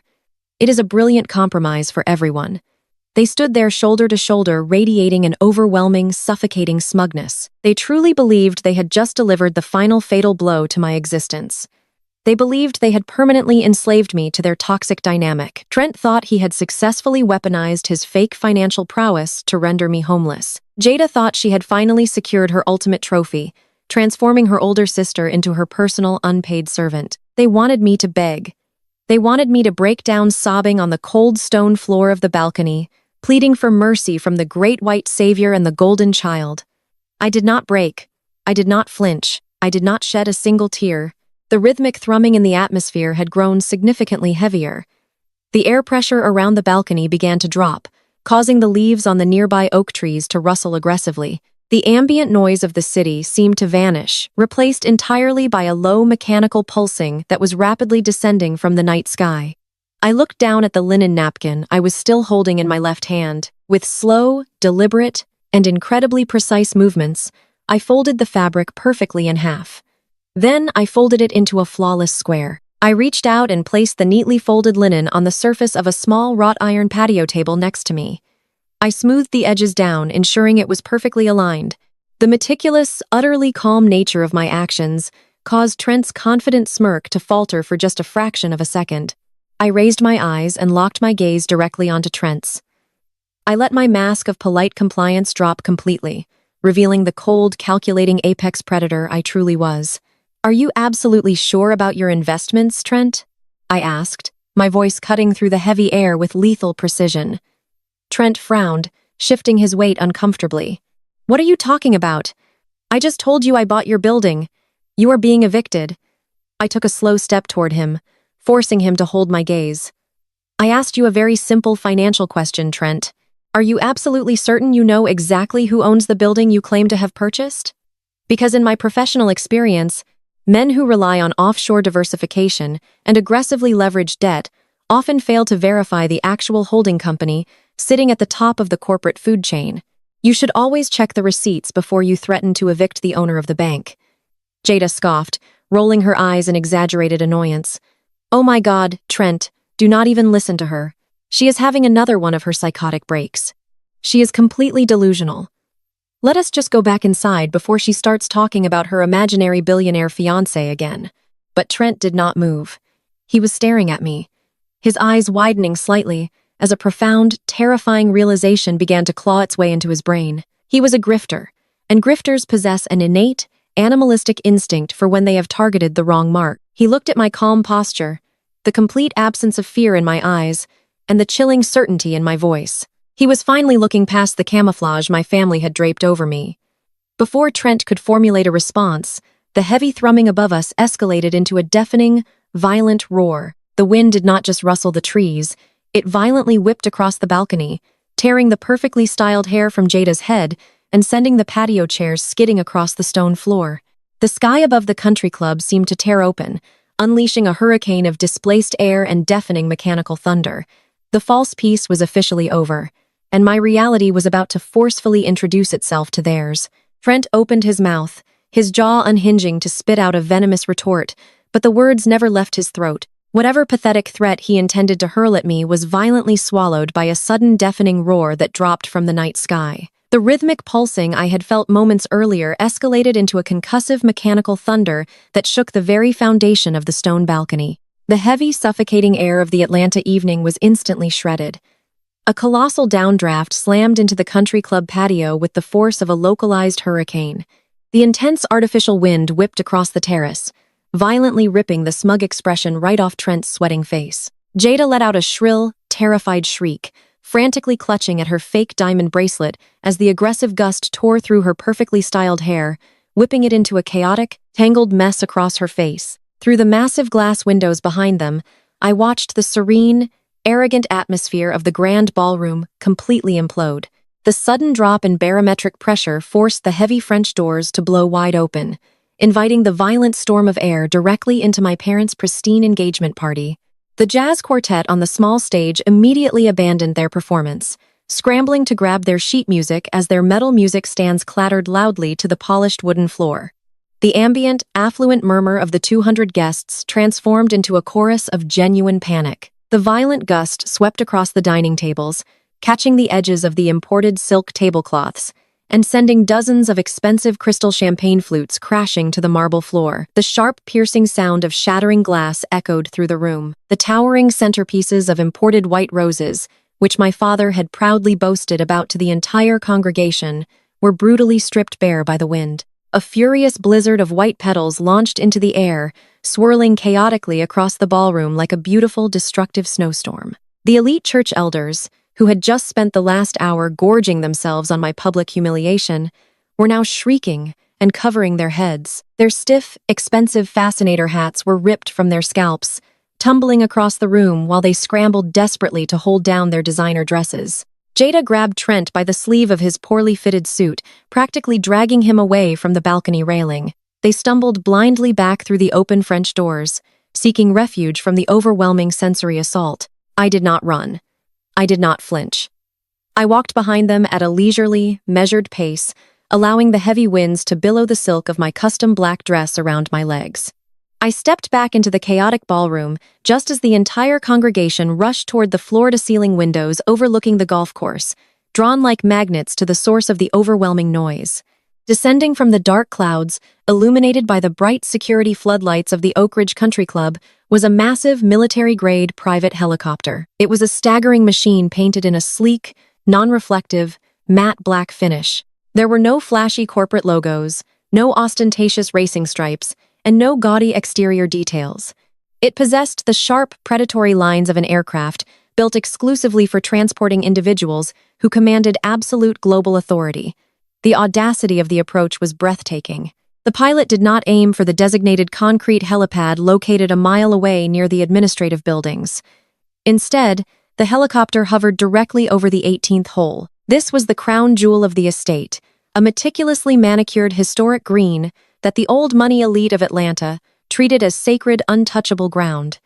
And this machine was currently using it as a personal driveway. The massive aircraft lowered itself with slow, terrifying precision. The landing gear touched down directly onto the pristine fairway, the immense weight of the machine crushing the immaculate grass beneath it. Inside the ballroom, 200 guests were pressed tightly against the glass panes, their mouths hanging open in total disbelief. The sheer display of power paralyzed the entire room. My father, Reverend Calvin, pushed his way aggressively to the front of the crowd, his face twisted into a mask of purple outrage. He was furious that someone had dared to hijack the attention away from his grand, carefully orchestrated social event. I watched him shout at the club manager, Arthur Sterling, frantically pointing at the window and demanding to know who authorized this flagrant airspace violation. Sterling simply stood there, with his hands clasped neatly behind his back. He maintained a perfectly neutral expression, offering absolutely no response to my father's frantic demands. My mother, Yvette, stood frozen beside my father, her lace handkerchief clenched tightly to her chest. Her eyes were wide, completely bewildered by the overwhelming display of raw, unapologetic wealth unfolding right before her eyes. The heavy, concussive thumping of the massive rotor blades began to slow, winding down from a deafening roar to a steady, powerful hum that vibrated through the floorboards of the ballroom. The bright exterior landing lights on the side of the helicopter flicked off, leaving the aircraft bathed in the ambient glow of the country club terrace. With a smooth mechanical hiss, the heavy side door of the aircraft slid open. The people who stepped out first were not local club security, nor were they standard executive bodyguards. 3 men emerged onto the crushed grass wearing sharp, identical tactical suits. They moved with a lethal, coordinated precision that instantly communicated their elite military background. They did not look at the crowd pressing against the glass. They fanned out, securing a tight perimeter around the aircraft, their eyes scanning the dark country club patio with cold professional efficiency. The entire ballroom held its collective breath. The shattered glass on the floor was forgotten. The ruined floral arrangements were ignored. The sheer magnitude of the arrival had effectively wiped the arrogant smiles off the faces of every single person who had mocked me just minutes prior. Then he stepped out. Xavier descended the short metal steps of the helicopter, and even from behind the thick pane of the ballroom windows, his presence commanded immediate, undeniable submission from the room. He was impeccably dressed in a bespoke midnight blue suit that draped perfectly across his broad shoulders, tailored with a precision that made Trent's attire look like a cheap Halloween costume. He moved with a quiet, terrifying grace, completely unaffected by the chaotic winds still dying down around him. His posture radiated the supreme quiet confidence of a man whose authority was absolute and unquestionable. In his right hand, he carried a sleek, brushed titanium briefcase. It was a heavy, secure lockbox, designed for transporting sensitive corporate acquisitions and high-value assets. There was a collective, sharp intake of breath from the 200 people pressing against the ballroom glass. The church elders, the deacons, and the wealthy congregants who had just spent the evening laughing at my supposed misery were now staring in absolute shock. They were looking at a man who radiated a level of power, influence, and astronomical wealth they could not even begin to comprehend. I remained standing at the very back of the crowd, keeping my distance from the glass. I watched my sister, Jada, grip the window frame, her jaw completely unhinged as she stared at the private aviation tycoon stepping onto the golf course. I watched Trent's face drain of all color, his fake bravado evaporating into thin air as he looked at a man who represented everything he desperately pretended to be. I watched my mother place a trembling hand over her mouth, completely mesmerized by the entrance. They had prayed for my imaginary fiancé to be cast out of my mind. They had mocked my supposedly lonely existence. They had laughed at my expense to elevate their own fragile egos. Now they were absolutely paralyzed, locked in a state of profound shock as the reality of my life walked directly across the 18th hole, carrying a titanium briefcase that held the exact instruments of their total destruction. The heavy glass terrace doors swung open entirely. The private security team stepped through the threshold first, positioning themselves at the perimeter of the room with cold, calculated efficiency. Then Xavier walked in. The transition from the chaotic, windswept golf course into the opulent ballroom did not disrupt his composure for a fraction of a second. He carried the sleek titanium briefcase in his left hand. The entire room of 200 people parted instantly, splitting down the middle like the Red Sea. The church elders, who had just spent the evening praying for my deliverance from an imaginary life, were now holding their breath. The silence in the ballroom was absolute, broken only by the sharp, rhythmic click of Xavier's leather dress shoes against the imported marble floor. My father, Reverend Calvin, was a man who survived on a diet of extreme narcissism and social climbing. Seeing a man of Xavier's undeniable caliber standing in the center of his event, my father's pastoral instincts went into overdrive. He completely forgot about the ruined floral arrangements and the shattered glass scattered across the tiles. He saw a billionaire, a potential donor, a man he needed to impress to validate his own massive ego in front of the congregation. My father smoothed his custom suit, plastered on his most charismatic, welcoming megachurch smile, and stepped directly into Xavier's path. He extended his right hand, ready to deliver a booming, magnanimous greeting to assert his authority as the patriarch of the room. Xavier did not slow down. He did not blink. He did not even turn his head to acknowledge the gesture. He looked straight through my father as if he were nothing more than a transparent pane of glass. He walked right past Reverend Calvin without breaking his stride, leaving my father standing with his hand suspended in midair. A look of profound, humiliating confusion froze on my father's face as his grand welcoming gesture was brutally rejected in front of the entire Atlanta elite. Xavier continued his deliberate march down the center of the ballroom. He approached the section of the table where Jada and Trent were standing. Trent, the man who had just cornered me on the balcony to brag about his offshore diversification and threatened me with an eviction notice, physically shrank. His broad shoulders caved inward, the arrogant swagger completely evaporated from his posture. When Xavier walked past him, the sheer proximity of actual unadulterated power was suffocating. Xavier was a venture capitalist who dismantled international corporations before lunch. Trent was a petty grifter wearing a tight suit to a family party. The contrast was devastatingly clear. Trent took a sharp step backward, instinctively yielding the right of way to a superior predator. Beside him, Jada stood perfectly frozen, her eyes bulging as she stared at the man she had loudly proclaimed was a psychotic hallucination. Xavier's dark eyes locked onto mine at the very back of the room. I stood by the swinging kitchen doors, the designated spot for the family failure.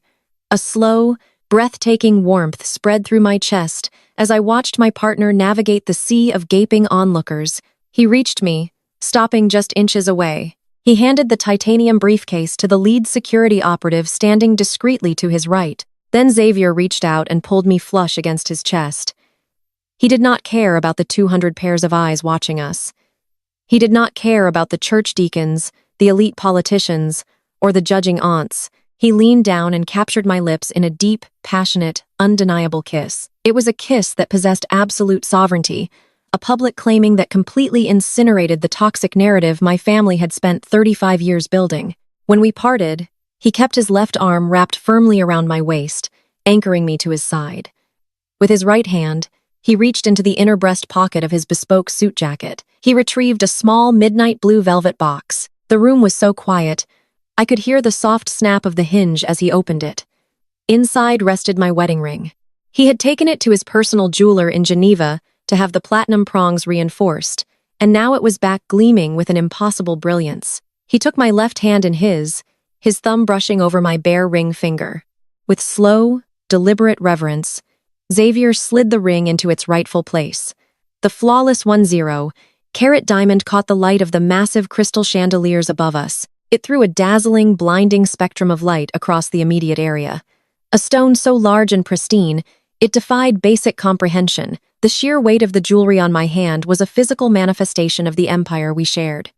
Xavier lifted his head. He looked out over the sea of stunned faces, his gaze sweeping past the terrified church elders and landing squarely on my parents. His voice was a rich, authoritative baritone that carried effortlessly across the dead silence of the ballroom. "Sorry, I am late, wife." The word echoed off the vaulted ceilings. "Wife." Across the room, my mother let out a strangled, breathless gasp. Her fingers went completely numb. The crystal wine glass she had been clutching slipped from her hand, plummeting toward the floor. It hit the marble tiles with a sharp, violent crack, shattering into 100 glittering pieces around her designer heels. The sound jolted the crowd out of their paralysis, setting off a frantic, hushed wave of whispers that swept through the dining area like wildfire. Yvette stared at the massive diamond on my hand, then at the bespoke suit of the man standing beside me. Her carefully constructed reality was violently short-circuiting. The daughter she had just spent an hour publicly crucifying as a lonely, desperate spinster was standing wrapped in the arms of a titan. She took a shaky, frantic step forward, her chest heaving as she struggled to draw breath. "Who is this?" she stammered, her voice stripped of all its usual pastoral authority. It trembled with sheer panic and a desperate need to regain control of a situation that had entirely slipped from her grasp. "Alia," What is the meaning of this? Who is this man? What is going on here? Xavier did not let go of my waist. He stood tall, a fortress of absolute protection and power. He looked at my mother with a gaze so incredibly cold it could have frozen the Georgia summer air. He did not offer her a polite smile or a respectful nod. He treated her with the exact level of disdain she had shown me for decades. "Allow me to introduce myself," he stated, his tone dripping with an icy, lethal formality. "My name is Xavier. I am the man you have spent the entire evening referring to as an imaginary delusion. And to clarify your confusion, I am not your daughter's boyfriend. I am her husband. We were married in Monaco 4 weeks ago, and based on the profound level of disrespect I have witnessed tonight, I am also the man who is about to hold this entire family strictly accountable." The murmurs in the crowd instantly died.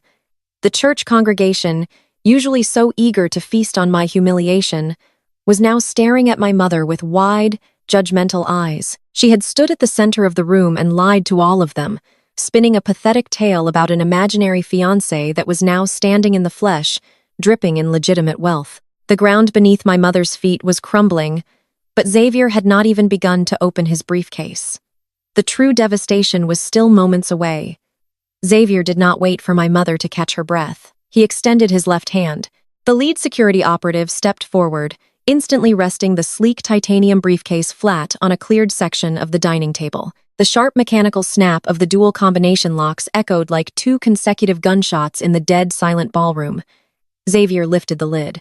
The briefcase did not hold cash or generic business files. It held highly categorized, meticulously indexed folders of absolute ruin. He reached inside and pulled out the first dossier. It was a thick, cream-colored envelope bearing the embossed crest of my primary commercial holding company. Xavier closed the briefcase and walked directly toward my father. Reverend Calvin was practically hyperventilating. His booming pastoral authority had completely dissolved into sheer, unadulterated panic. The sweat beaded on his forehead, ruining his perfectly groomed appearance. Xavier held the envelope out, his posture radiating a terrifying, calm superiority. My father hesitated, his hands shaking violently as he finally reached out to take the heavy envelope. Xavier did not lower his voice. He made sure his rich baritone carried to every single church elder and deacon standing paralyzed in the room. "Open it," Reverend Xavier commanded smoothly. "Read the top document to your beloved congregation." My father fumbled with the seal. He pulled out a stack of crisp legal documents. The top page was the $50,000 catering and venue invoice for tonight's engagement party, completely paid in full. But right beneath that invoice was a document my father had never seen before. It was the master deed and the corporate registration for the Oak Ridge Country Club. My father stared at the paperwork, his eyes darting frantically across the lines of legal text. The blood drained entirely from his face as his gaze locked onto the name of the sole proprietor listed at the very bottom of the deed. "Since you seem to struggle with reading comprehension tonight," Xavier said, his tone dripping with lethal courtesy, "I will clarify it for the room. You did not secure a miraculous reservation at this venue through your social standing or your pastoral influence. You are standing on private property owned exclusively by your daughter.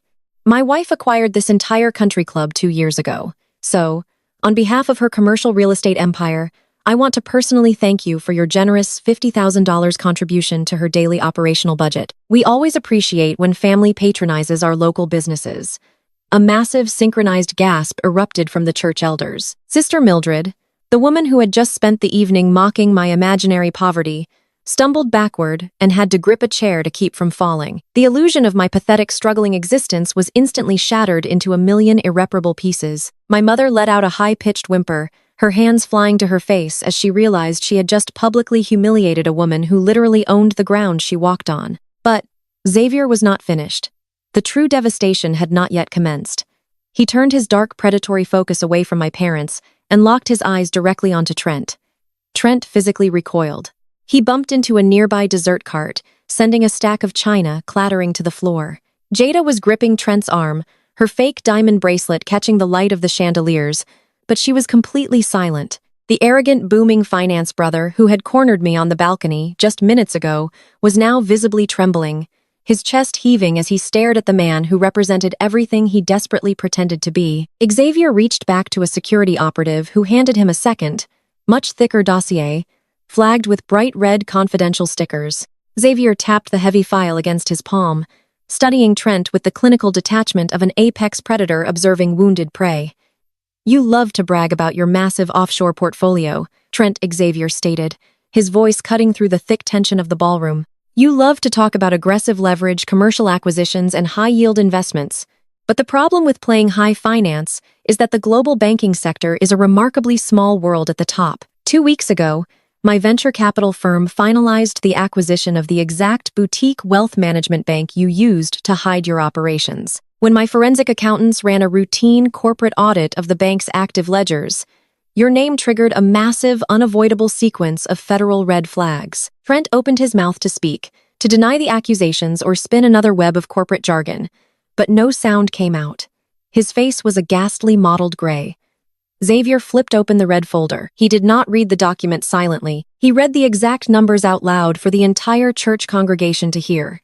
You did not purchase the luxury apartment building in Midtown today, Xavier announced, his voice ringing with absolute crushing authority.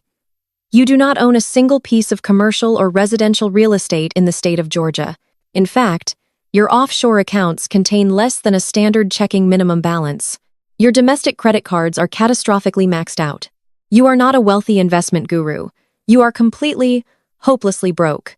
Jada let out a sharp cry, dropping Trent's arm as if his jacket had suddenly caught fire. She stared at her husband, her perfectly manicured facade cracking wide open.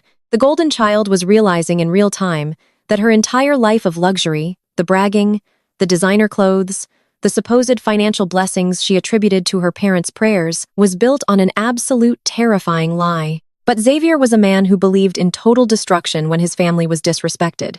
He turned his attention back to my parents, holding up a series of bank transfer receipts. You see, Reverend Xavier continued, his eyes locking onto my father, Trent is not just a broke man projecting wealth.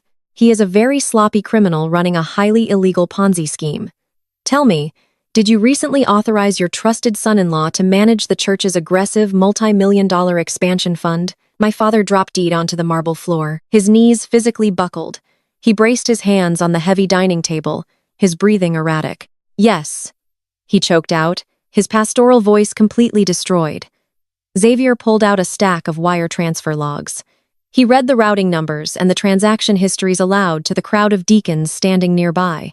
He detailed exactly how Trent had been systematically embezzling hundreds of thousands of dollars directly from the mega-church's tithe accounts. He explained how Trent funneled the congregation's hard-earned weekly donations through a complex web of shell companies.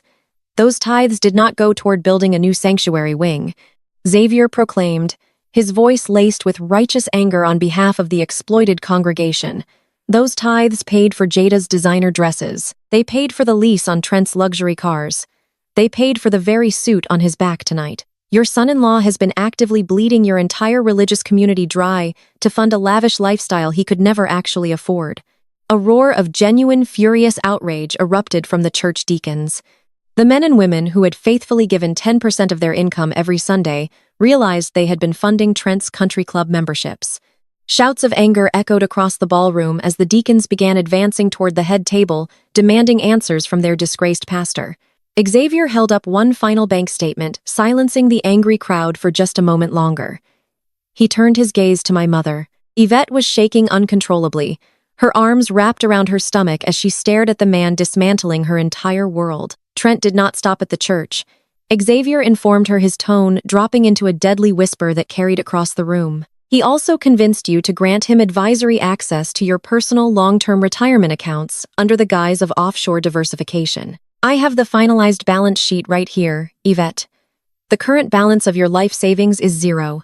He bled you completely dry to maintain the illusion of his own wealth. My mother let out a visceral, agonizing scream. It was not a theatrical performance for the church elders. It was the raw, unadulterated sound of a woman watching her absolute worst nightmare become her immediate reality. Her money was gone.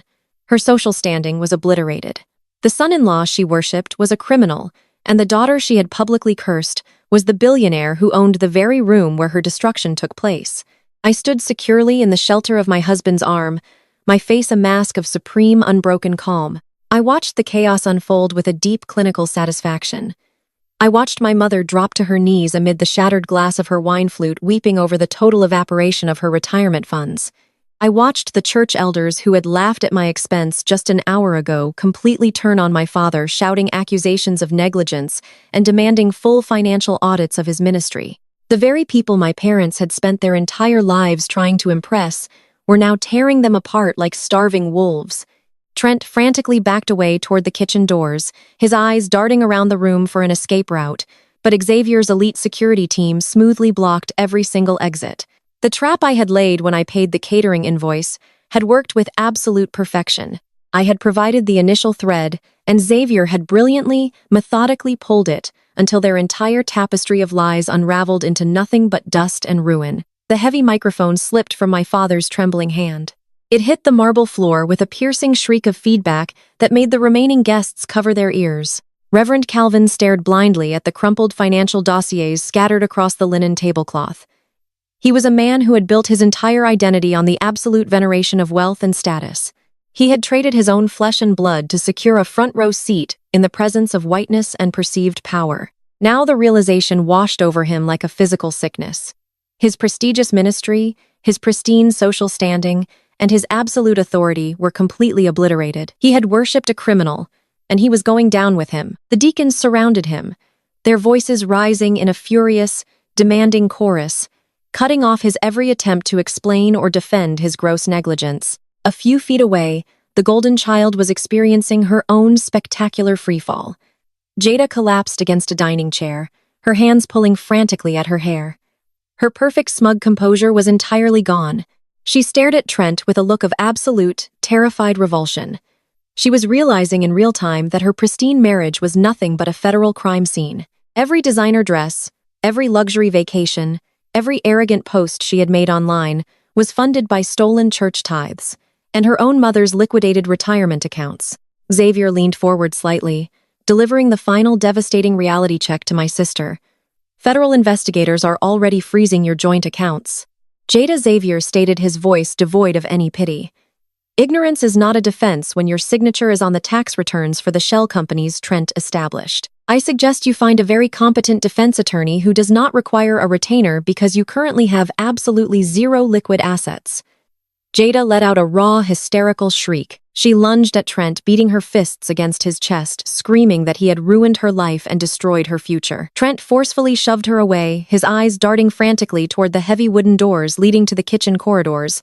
Survival instinct took over. The cowardly, arrogant grifter decided to abandon his wife and make a desperate break for the exit. He bolted across the room, slipping on the spilled champagne, but his pathetic attempt at escape was brutally cut short. He crashed chest first into a solid wall of black tactical gear.